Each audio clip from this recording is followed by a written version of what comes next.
What is going on, guys? It is Duke and welcome to today's video. That's right, we are back here. We're a couple days into the update and we're going to be talking about a few things that happened in the update that could affect you and your gameplay. So right now, if you're not subscribed, now's the time to do it. I really would love you to do that. We release Rise of Civilizations content each and every day here on the channel. So hey, you might as well go ahead and hit that button down below. So let's get into it.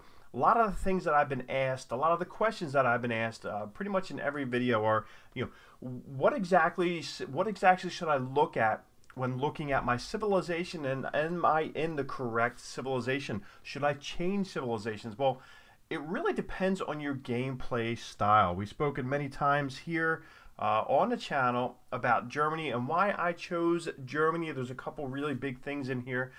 Troop training speed, 5% right there, and action point recovery, which is good if you're crazy active, if you're always out there.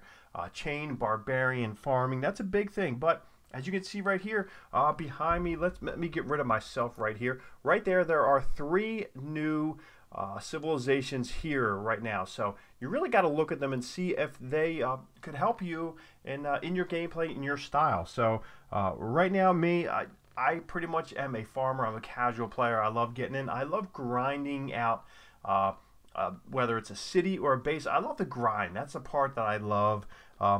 It's fairly easy to do. You don't need to have an insane amount of knowledge. You don't need to spend a ton of money, but that's just my gameplay style. Or you could be like some of these guys over here in Kingdom 55. These guys are monsters right here. 19 vet over in Savage Sinners, Big Bad Owl, Old Wang, Cookie. Look at this. Look at these kills right here. 111 million, which is insane. Big Bad Owl, 75 million. Old Wang, 74. Balcali. We got Mal in here, and we got all kinds of guys that are just loading up on slamming people, going out there and kicking up some of that smoke out in the field. So as you can see, these guys are just filthy when it comes to getting out there and getting their hands dirty. So they play the game a lot different. So there's going to be things that they are going to be looking for in their civilization. So I'm really asking myself, should I change? So if we look at Arabia, what you really want to look at is the specific buffs for that civilization. You can go over it. You guys can check it out easy. And we actually have a change of civilization. So, hey, I might even change my civilization right now. So let's look at this. There's usually 3 different buffs that are associated with each individual civilization. And right here, Boundless Oasis. Everybody loves Arabia for their oasis. We watch movies, and you see a nice palm tree with a pool right underneath the palm tree, and it looks like an amazing landscape. And then they go sit down in it, and there's no pool there because it's all in their head. So that's what I think of when I think of an oasis, something off of a funny movie like that. I don't know about you guys, but so increases cavalry attack by 5%. Really? Are you running out a full cavalry army? So that's one thing you need to ask. Are you putting a lot of money into a specific troop? That's one thing you need to really look at.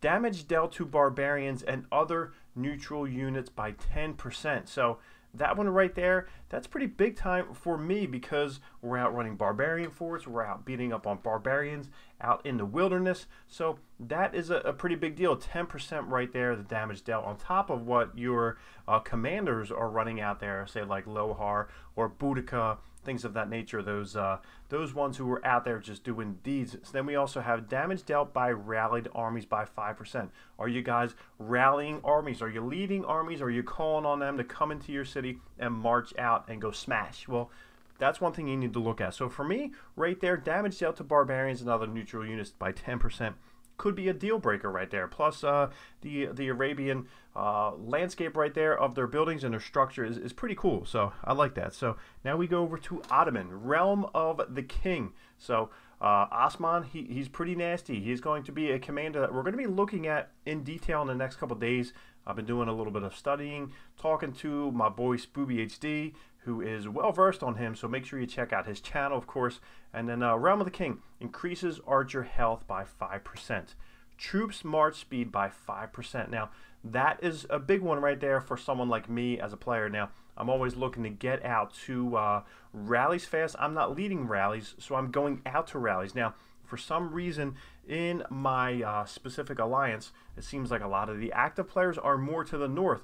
They're about 28 plus kilometers away, and it takes me a while to get up there. So I can either move, which would be the smart thing, but I like my area that I'm in, or I can boost up my march speed. That's one thing we need to look at. So right there, that 5% is big time. And active skill damage by 5%, that's another one. So 2 out of these 3 there really are going to specifically affect me.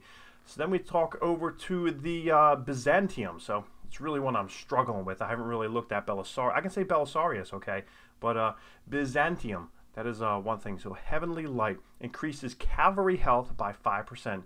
Stone gathering speed by 10%. Everybody needs to gather stone quicker because it seems like that is one that's always struggling, because when you're going out to the plots, the RSS plots, you're not getting as much. And then hospital capacity by 15%. So if you're out there, you're getting wailed on, or if you're wailing on others, not really at their cities, but out in the wilderness, out in the wild, that might be one thing you need to look at that. So 2 out of those 3 right there are going to be ones that would be specifically pertain to me and my game. So gathering speed and hospital capacity. But right now, I really haven't had to deal with a full hospital. So I'm crossing my fingers that I don't have to, because that would be meaning people are coming into my city and slamming it, and then you have an extra 15% on top. So right now, it looks like the troops march speed is big time, and then also the damage dealt to barbarian other units. But it doesn't stop here with these 3 civilizations. You know, I really have to look around